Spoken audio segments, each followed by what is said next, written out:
नमस्कार दोस्तों, स्वागत है आपका हमारे YouTube channel online GS by Gunjan में। दोस्तों, आज हम लोग विश्व की प्रमुख नदियों के बारे में विस्तार पूर्वक अध्ययन करेंगे, जिनसे लगभग भूगोल विषय से संबंधित सभी प्रतियोगी परीक्षाओं में निश्चित रूप से प्रश्न पूछे जाते हैं और पूछे जाएंगे भी। तो आइए हम लोग शुरू करते हैं विश्व की प्रमुख नदियों के बारे में।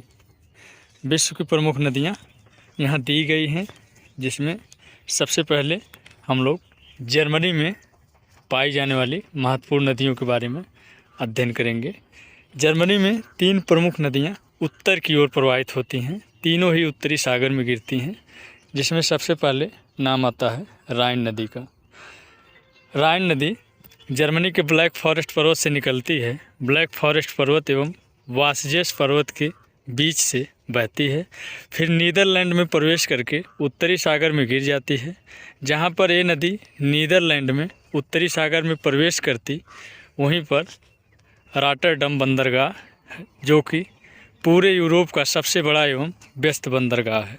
यहीं से राइन नदी पर आंतरिक जल परिवहन भी होता है।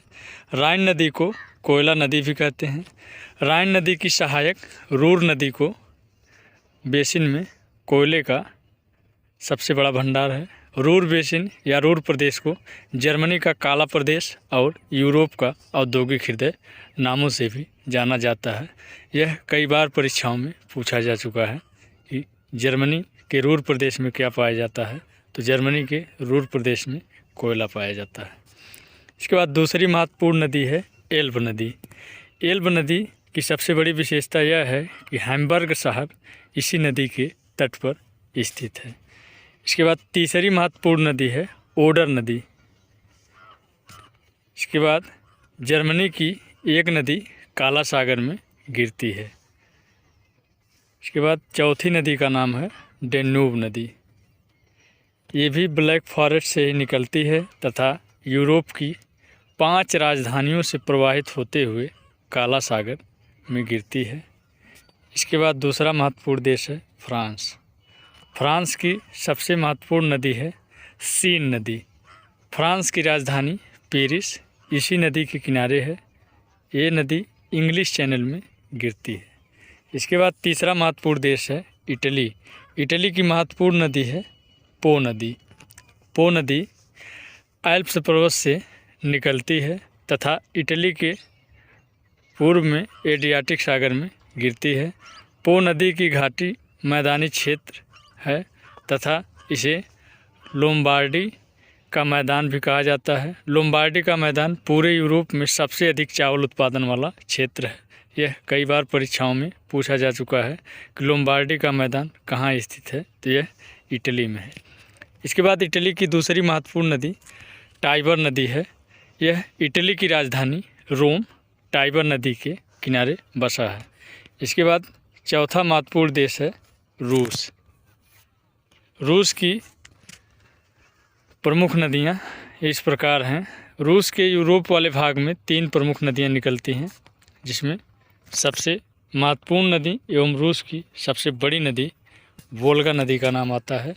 तो वोल्गा नदी यूरोप की सबसे लंबी नदी है। वोल्गाई पर्वत से निकलती है तथा अंततः कैस्पियन सागर में गिरती है। वोल्गोग्राद नामक एक प्रमुख शहर इसके किनारे बसा है। इस नदी घाटी में तेल पाया जाता है तथा वोल्गोग्राद शहर में तेल शोधन होता है।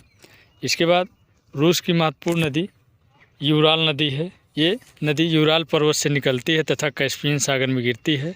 तीसरी महत्वपूर्ण नदी डान नदी है। ये नदी रूस से निकलकर काला सागर में गिरती है। इसके बाद रूस का वो हिस्सा जो एशिया में आता है साइबेरिया कहलाता है। यहाँ पर 3 प्रमुख नदियाँ ओब, एनेसी, लीना बहती हैं। ये तीनों नदियाँ आर्कटिक महासागर में गिरती हैं। काला सागर में 2 नदियाँ गिरती हैं, डेन्यूब जो कि जर्मनी में है एवं डान यह रूस में है। इसके बाद कैस्पियन सागर में भी 2 नदियाँ गिरती हैं, वोल्गा यूरोप की सबसे लंबी नदी और यूराल नदी। इसके बाद 5वां देश है इराक। इराक की सबसे महत्वपूर्ण नदी तिग्रिस नदी है। इराक की राजधानी बगदाद तिग्रिस नदी के तट पर ही स्थित है। इसके बाद छठा देश है मंगोलिया। मंगोलिया की सबसे महत्वपूर्ण नदी आमूर नदी है। आमूर नदी मंगोलिया से निकलती है तथा रूस चीन का बॉर्डर बनाते हुए आगे बढ़ती है। इसके बाद सातवां सबसे महत्वपूर्ण देश है चीन। चीन की नदियों के बारे में आइए देखते हैं। चीन में सबसे बड़ी नदी हुआंगहो नदी है। यह तिब्बत के पठार से निकलकर बोहाई की खाड़ी में गिरती है। इसे पीली नदी भी कहा जाता है क्योंकि ये लोयस के मैदान से होकर गुजरती है तथा यहाँ पर पीली मिट्टी पाया जाता है। इसके बाद यांगत्से नदी, यह तिब्बत के पठार से निकलकर चीन के पूर्व में पीला सागर में गिर जाती है। यांगत्से नदी एशिया की सबसे लंबी नदी है। इसके बाद मेकंग नदी, यह तिब्बत के पठार से निकलती है तथा दक्षिण पूर्व एशिया के 5 देश Myanmar, Thailand, Laos, Cambodia, Vietnam से होकर बहती है। इस नदी को दक्षिण पूर्वी एशिया की गंगा भी कहा जाता है। अंततः दक्षिण चीन सागर में गिरती है। इसके बाद साल्वेन नदी, यह तिब्बत के पठार से निकलकर चीन और उसके बाद म्यांमार में आती है। अंततः मर्तबान की खाड़ी में गिरती है। इसके बाद म्यांमार की नदी सबसे महत्वपूर्ण नदी है इरावदी नदी। इसके बाद इरावदी नदी म्यांमार में हिमालय पर्वत को आरकान योमा पर्वत कहा जाता है। यहीं से इरावदी नदी निकलती है तथा मर्तबान की खाड़ी में गिर जाती है। इसे म्यांमार की जीवन रेखा भी कहा जाता है। इसी नदी के मैदानों में कृषि की जाती है।